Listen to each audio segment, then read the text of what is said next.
I've enjoyed many privileges in life, but maybe none are greater than the privilege of being shielded from some of life's hardest conditions. That partially changed, though, when I entered my early adulthood and kind of met up with this really strange and difficult situation. I'll just say that without giving away personal details, in my early adulthood, I endured this period of emotional abuse that kind of changed the course of my life forever. It was a time that was defined by relentless anxiety, couldn't sleep, lots of nightmares, psychiatric care, and medication. This experience kind of divided my life into two distinct eras: who I was before and who I became after. I think I'll probably always have some scars from that period of time, but if nothing else, they've very much forged in me this much deeper commitment to being courageous, and a commitment really to standing up for what I believe is right.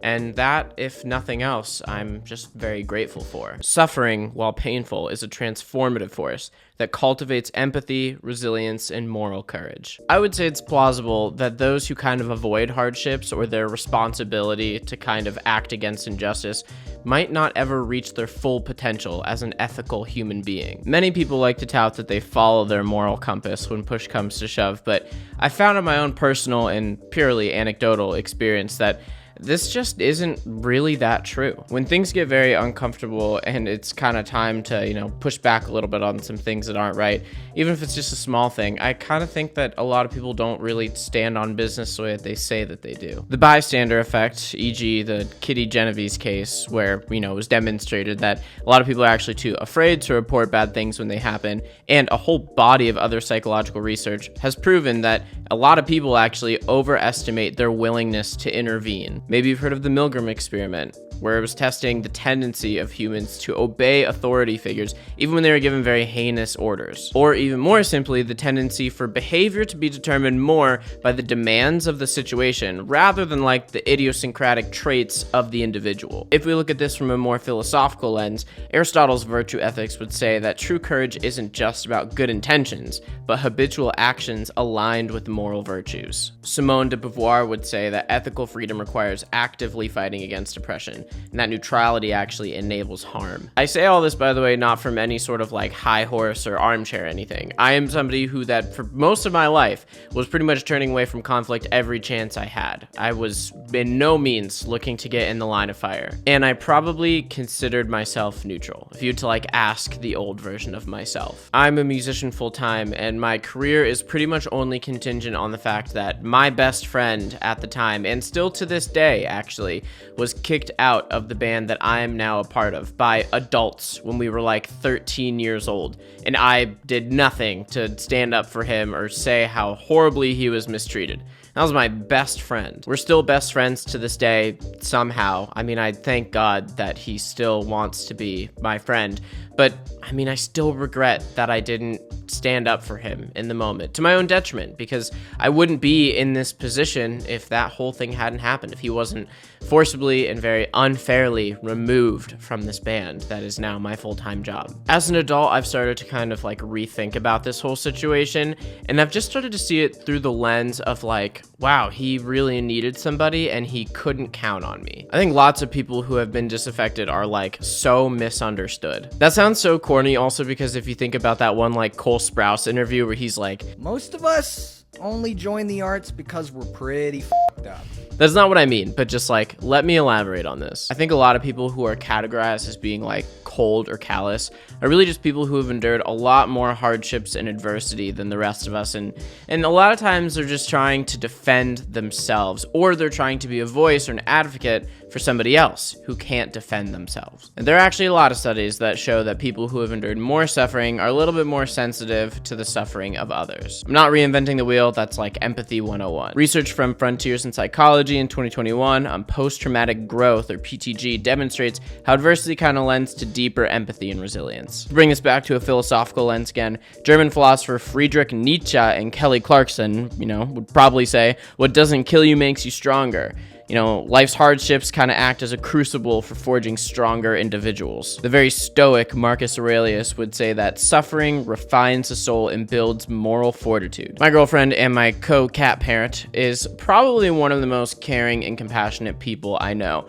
But still, she often gets, mischaracterized as very cold and callous, like I was saying earlier. But I think it's because she's not posturing as being an advocate for others. She just actually is one, which is way harder. And I'm pretty sure that I was one of those people that would posture as one, but wasn't actually a good person and an advocate for others until I met her. I've kind of come to this belief that a life avoiding hardships kind of robs people of their ability to develop a sense of resilience, empathy, or even purpose. Of course, all this is coming from somebody who has like every privilege known to man. But it's not just my opinion. I mean, research also shows that people who face fewer challenges throughout their life have a harder time when they enter adulthood with like emotional regulation and problem solving. The adversity quotient theory suggests that overcoming hardship leads to higher adaptability and success. So sorry to be on my thinking bullshit, but you clicked on this video. And I think that this lens kind of allows us to see our lives a little bit more existentially. Jean-Paul Sartre argues that privilege creates bad faith, where individuals avoid confronting life's harshest realities and fail to realize authentic existence. In the philosophical doctrine that completely inspired this video, Buddhism says that suffering is central to human experience in the path to enlightenment. Avoidance of suffering leads to ignorance and attachment. Just to reiterate and bring it back to reality, I am guilty of this. I have many times in my life realized that my privilege will allow me to face no real repercussions for turning a blind eye when really bad things happen. Knowing that things are going to be okay for me at a point in my life was enough for me to walk away from situations. I think that a lot of people think that staying out of like drama makes them a neutral party, but inaction causes damage. I think it's interesting that in school, or at least in my school, we always were taught about like the "I had a dream" quote from MLK Jr., but by far his coolest quote was, "In the end, we will remember not the words of our enemies, but the silence of our friends." My fellow Jewish thinker Hannah Arendt spoke in The Banality of Evil about how ordinary people's passivity enables atrocities. Or you could look at Confucianism, which stresses the moral duty of individuals to create harmony by acting against injustice. I have 3 siblings. I have 2 older sisters and 1 older brother, and my oldest sister was always pretty nasty to my younger sister. Lots of like verbal abuse and just emotional battery, like almost every single day of my life. And I stayed out of it because I was like, I'm the younger brother, I'm not getting involved in this, I'm not getting caught up in your drama. And let me tell you, I regret all the time that I did not just step up and say something. It actually wasn't until my brother, the oldest of the 4 of us, stepped in and was like, we cannot be silent. We are going to be enabling this kind of behavior if we allow it to happen. I won't speak for my sister, but I think that being kind of like an emotional punching bag, even for your sibling growing up, might cause you to carry some of that into adulthood. And honestly, I'd say towards the top of my list of regrets from my childhood, along with not playing hockey sooner and starting a band sooner, is not standing up for my sister. So I've made this point now about how suffering is brutal and very uncomfortable, but it's an effective condition to allow humans to grow into more empathetic and resilient beings of a society. But to be fair to the conversation, not all suffering leads to growth, unfortunately. Sometimes unprocessed trauma can lead to a lot of cycles of other abuse and violence. Our neuroplasticity kind of allows our brains to recover from trauma when we have the right support, but a festering wound that isn't properly taken care of can just turn into a life of generational trauma and passing it on to others. It can be really difficult to be in a position where you're with somebody who's perpetuating abuse or is an abuser, or maybe you are being abused and they just haven't kind of reached that state of like enlightenment or just emotional intelligence in general to where they can actually stop themselves or get help. And a lot of times in these situations, it can just feel like it's easiest to take the high road and say, I'm gonna go get this person the help that they need, even though it might risk me having to endure more suffering through this process. In a very weird and like twisted way, it's kind of like paying it forward. To be clear, I don't think that we should be rewarding anybody who forces other people to suffer, even if it's like the unintended consequence of trying to help that person become a more emotionally intelligent person. I would say the hardest consequence of having to get somebody else in my life help was accepting the fact that I'm going to now be putting the needs of somebody else who is actively hurting me before the need to protect myself. And the result of that was, getting this like black cloud of anxiety away from me, which was amazing, and I'm so grateful.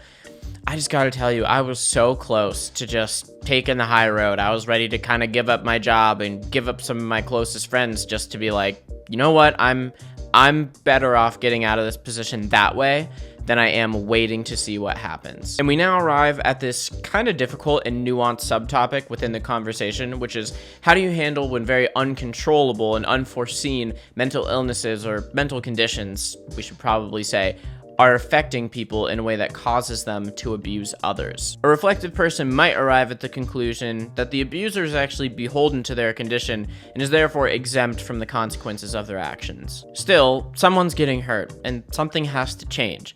But you can't lock up something that isn't personified, like depression or anxiety or a mental illness. And I think that most people would agree that it's not really fair for somebody innocent to be taken as collateral in the whole equation. I mean, it's bad enough that this person is struggling with this mental condition. We don't want other people to be affected by it too. Difficult as it may be, it might be in our best interest to just assume responsibility to take care of our mental health. To put it simply, when I have a bad day because of my own personal mental struggles, taking that out on somebody who has nothing to do with it will solve nothing. It might not be like my fault that I have anxiety or OCD, but I can tell you that it is certainly not like my neighbor's fault. It's not my dentist's fault. It's not my mechanic's fault either. And it's my responsibility to take care of my mental health, because if my neighbor wants to borrow my leaf blower, I don't want to be freaking out on him. And if my dentist tells me that I have a cavity, I can't just bite off his head because of things that are going on in my own brain. Or if my mechanic tells me that my car is going to get recalled for a suction jet pump or something, I can't just slap him in the face. I have sympathy for those who are brought into really unfortunate circumstances that are totally out of their control. I mean, I have like one of the best lives imaginable, I think, and even I was still brought into like an unprecedented amount of like death, disease, and addiction. And I can't change the fact that those things exist in my life, but I can change the way that I treat people, and I can try to make sure that the things that are hurting me are not hurting others. Balancing the empathy for those who haven't suffered with the desire for them to just like grasp the harm that they're causing from their complacency is like one of those fucking frustrating things in my adult life. I brought this up in the Tortured Artist video, but the trolley problem, it explores this idea of wanting to reduce suffering without imposing harm. Are we truly better off reducing suffering? It's kind of like an oxymoron in a way. No, it is not the only way to become a good person or become enlightened or reach emotional intelligence. Not by any stretch of the imagination, that's not what I'm saying. But for the sake of this argument, just consider that to be true. If we stop the evil that allows us to be good, did we stop the evil at all? In a vacuum, yes, but I mean, here on Earth, we're all subject to these human imperfections. We have broken homes and childhood trauma. These are terrible parasitic conditions that just plague our lives, and we kind of have a responsibility to try and get control over them so that they don't affect the next generation. So if we shield ourselves and others from the train that's coming towards us as we're tied to the tracks, are we shielding ourselves at all?